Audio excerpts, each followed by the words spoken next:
In a joint operation, the Manipur Police, alongside members of the Tamenglong and Kadi 4 village authorities, destroyed around 10 acres of suspected nursery poppy plants in Tamenglong district.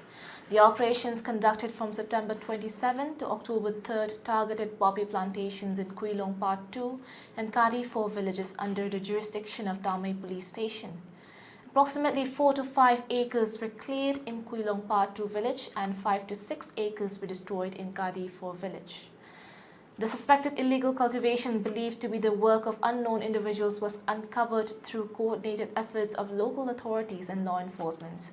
Earlier on October 3rd, the Superintendent of Police in Tamenglong, along with the personnel from Manipur Police, successfully uprooted poppy plants in the same Kadi Part 4 and Tamenglong areas as part of the state's ongoing efforts to combat illegal poppy cultivation. This marked a crucial step in curbing the drug trade and its associated problems in the region. Manipur Chief Minister Singh praised the operation, taking to his X handle, formerly Twitter, to express his appreciation.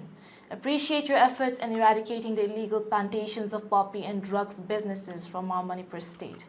We will not rest until these poppy plantations and the drug menace are completely eradicated from Manipur, the Chief Minister said.